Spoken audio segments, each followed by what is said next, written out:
আমার স্বপ্ন ছিল বাংলাদেশ সেনাবাহিনী হওয়ার, কিন্তু এখন তো আর একদমই পসিবল না। এইচএসসি প্রথম বর্ষের ছাত্র শাকিল ভোলা থেকে ঢাকায় এসে দোকানে কাজ নিয়েছিল। 5 আগস্ট সন্ধ্যায় পুলিশ ও ছাত্র জনতার সংঘর্ষের মাঝে পড়ে চুরমার হয়ে যায় শাকিলের হাঁটু। এখনও তার চিকিৎসা চলছে পঙ্গু হাসপাতালে, কিন্তু পরিবার আর নিজের ভবিষ্যৎ চিন্তায় কপালে তার চিন্তার ভাঁজ। কারণ দরিদ্র পরিবারে সেই একমাত্র অবলম্বন। আরও জানাচ্ছেন শাহনাজ শারমিন। হাসপাতালের বিছানায় আর দিন কাটতে চায় না শাকিলের। একদিকে পরিবার, অন্যদিকে নিজের ভবিষ্যৎ, চিন্তার ভাঁজ তার কপালে। আন্দোলনে আহত হবার সেই দিনটির কথা আর তার মনে নেই। শুধু মনে আছে আহত হয়ে দীর্ঘ সময় সড়কেই পড়েছিল শাকিল।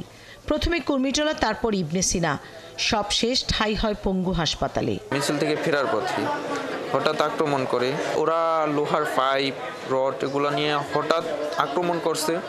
তাতে আমার শরীরের অনেক মারছিল, কিন্তু পায়েটা বেশি ইনজুরি হয়েছিল। মানে পা এখান দিয়ে হাড় ভেঙে সরে গেছিল। বাড়িতে পড়াশোনার পাশাপাশি নিজে কাজ করি, আমার বাবা নেই, নিজের পড়াশোনা চালানোর জন্য। হাঁটুর হাড় ভেঙে চুরমার হয়েছিল শাকিলের। হাড় জোড়া দিতে এখনো পায়ে লাগানো আছে ফ্রেম, আর 2 মাসের চিকিৎসার পর এটি খোলা হবে। পায়ের নিচের ওর হাঁটুর হাড় ভেঙে গিয়েছিল। আমরা এটা যেটা বলি এলিজার অফ এক্সটার্নাল ফিক্সেটর, এটা লাগিয়ে দিয়েছি। এখন মোটামুটি ওর হাড় এটা জোড়া লাগার পথে। আশা করা যায় আগামী 2 মাসের মধ্যে ও মোটামুটি হাড় সম্পূর্ণই জোড়া লেগে যাবে। এখন সে এটা সহ হাঁটাচলাও করতে পারছে। পড়াশোনা শেষ করে যেতে চেয়েছিলেন সামরিক বাহিনীতে, সেই স্বপ্ন ফিকে হয়েছে। মা গ্রামেই থাকেন। ফিরে গিয়ে শাকিল পড়াশোনা শেষ করে জীবন চালানোর মতো কিছু করতে চান। সুস্থ হওয়ার পরে পড়াশোনাটা চালিয়ে যেতে চাই। আমার স্বপ্ন ছিল বাংলাদেশ সেনাবাহিনী হওয়ার, কিন্তু এখন তো আর একদমই পসিবল না, যেহেতু আমার পা ভেঙে গেছে।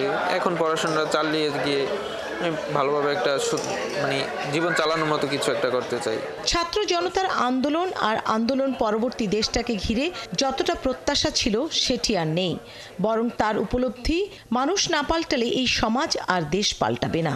না, একা পাল্টালে তো হবে না, সবারই পাল্টাতে হবে, মন মানসিকতা বলেন সবকিছু। শাহনাজ শারমিন, 71, ঢাকা।